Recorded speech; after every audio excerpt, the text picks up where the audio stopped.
would simply require that what is sold as a helmet be a helmet, that it have the safety characteristics, the regulated, established, understood safety characteristics that will protect the rider who chooses to purchase it. And to be clear here, this is not legislation that would require the wearing of a helmet, although as the father of an equestrian, I would say if you're riding without a helmet, you really need to think about doing something else. It would in no way, shape, or form require the wearing of a helmet. It would just require that what looks like a safety device, what people purchase as a safety device, actually have the characteristics to protect the individual rider who is wearing that helmet. This is an important common sense piece of legislation that we're going to work with Kemi and with many other advocates to try to see voted into law. With that, I'll introduce Senator Bloom.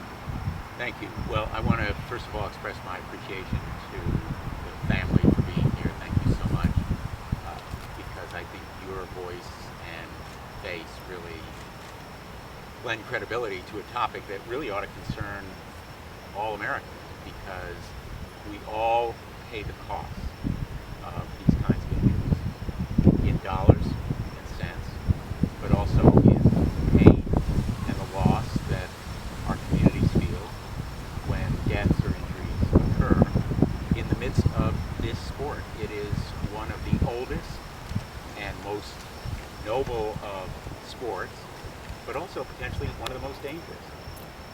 We're hearing every day about the danger of concussion and traumatic brain injury in football, but actually riding is more likely to cause brain injury than football. 12% of all traumatic brain injuries in this nation result from equestrian sports. That is the biggest cause of concussions or traumatic brain injury.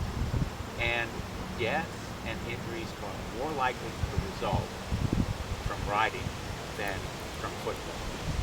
And yet the focus has been exclusively on contact sports and others where the danger is actually less than it is on these fields. So this measure is really a common sense idea. It is about standards, about criteria and requirements for safety. If somebody is wearing a device that's supposed to protect them, it ought to really offer that protection. And that's why this legislation would direct the Consumer Product Safety Commission to do what it does for other products and say, if you're going to make a helmet, it has to comply with certain standards. It doesn't require people to wear those helmets. They should, and their parents ought to require them to do it, but the law wouldn't establish that mandate. It simply sets some rules for what this protective device would do. Let me just say in conclusion, there are too many people who wear cloth caps that are very decorative, very nice looking, but they offer no protection. In fact, for a lot of people, the existing helmets may create a false sense of security. Lacking standards, the existing gear may offer a false sense of security and lead people to rely on them when, in fact, they should be wearing real protective gear. So I'm very proud to be here today. I wish we didn't have to be. I wish that this law had existed 20 years ago, because there are people who would be alive or uninjured today if we had this.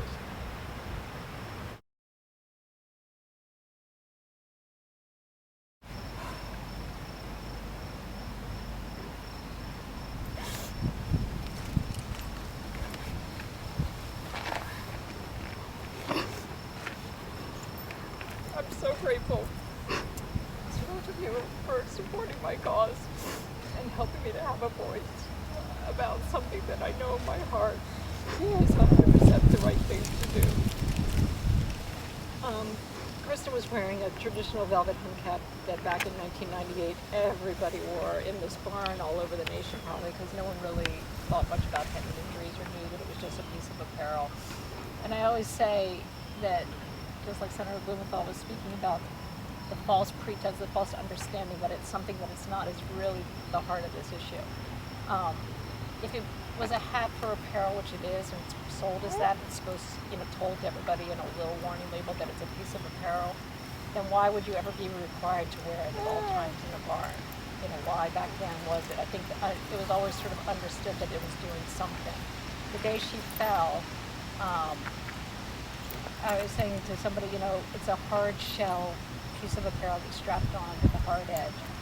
The sand in these rings are always made to comply with, just reduce the G-forces and everything, so in the event of a fall, it'll absorb as much as it can.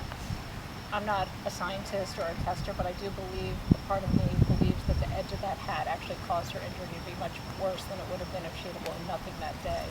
Because if you think about falling in sand flat on the side of your head versus hitting the edge of a table, the impact's going to be at a different level.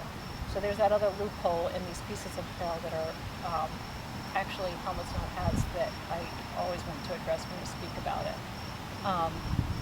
If we could pass this piece of legislation, the only thing that it would do today would be to make sure that anything that looks like a helmet is a helmet in the equestrian world.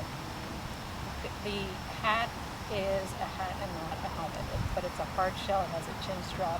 It's sold on the web with decorative words. This is a beautiful piece. In the little word, it'll say no, not ASTM. As a consumer, does everybody even know what ASTM? Does anyone even know what that really means? What's the difference between a piece of apparel and a helmet? If it's sold as a helmet, looks like a helmet, and is in the helmet section often on the web or in stores? I don't think so. And so as a consumer, which I was, I believe that I should be protected, and the government should help me by passing this piece of legislation to make sure that when you walk in and there is something for sale, either on the web or a store, that looks like identical to a helmet, that you're not required to read the fine print, turn the label over, all these other pieces the manufacturers put out there to make sure that they're widely covered, and just make sure that they go away so that anything you purchase at that time, that it's a minimum safety standard. If Christen had been wearing an approved helmet that day, I know she would be alive. There's not one doctor or person who says that that wouldn't be the case. Unfortunately, she was wearing a hat that I thought was a helmet. And so I thank you all for listening to the story. I hope that, we can gather together and do the right thing, pass this piece of legislation and not worry about the hype around all these false understandings or misconceptions about what the law really is trying to do, and just stick to the facts and the truth, which is you need something that looks like a helmet to be a helmet, and to ensure that consumers can. So I thank my dearest Courtney, who unfortunately due to Kristen's loss became one of my dearest friends and a great voice for me as well.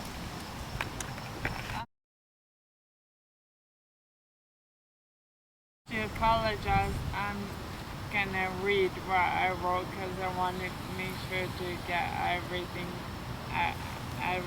in. First, I'd like to thank Senator Blumenthal and Congressman Hines for supporting this bill and all the work they and their offices have been doing to gain support for it. My name is Courtney King Dye, and I represented the United States in the 2008 Olympic Games in dressage. In 2010, horse I was riding tripped and fell, and I sustained a traumatic brain injury. Although I'm currently in a wheelchair because of foot surgery, the spasticity caused by my accident caused me to develop a hemorrhage. I spend much of my time in a wheelchair anyway because of the severe lack of balance inflicted by the TBI. The whole right side of my body is severely impaired, and the left side works at about 85%. I need to dress and shower sitting down. I never drive again. Never spend a day alone as I can't get my own meals. Never carry a glass of water or hold my own daughter. And I'm lucky. Christen ODonnell wasn't so lucky. A large part of my focus has been on educating the public and convincing them to wear helmets. But this bill isn't about that. It's about if people choose to protect themselves with a helmet, like Christen ODonnell did, they receive the protection they are alleged to assume it offers. I was riding in a baseball hat. I chose not to protect my head. But when people choose to wear a helmet, they're choosing to protect themselves. And when something looks like a helmet, the consumer is led to believe is protective.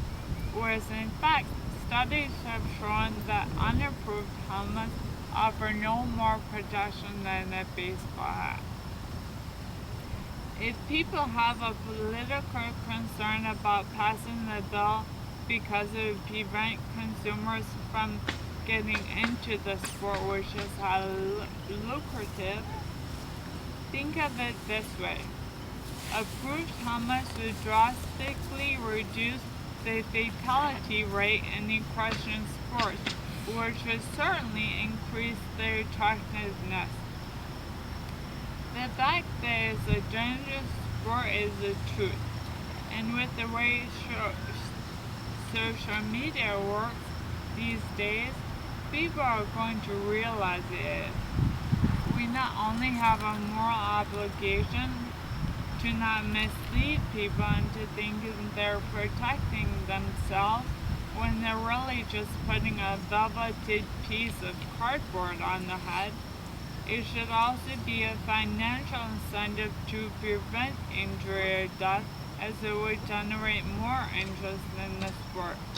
Younger interest would be stimulated, as there's no way I'd have my daughter take riding lessons when I've seen on Facebook that someone else's daughter sustained a TBI while several others have gotten concussions. There is no downside to this bill, except simply obligating sellers to be honest about what the product is. Selling a hard hat that looks like a helmet and is placed with the helmet is like selling a car with no engine that is placed with working cars.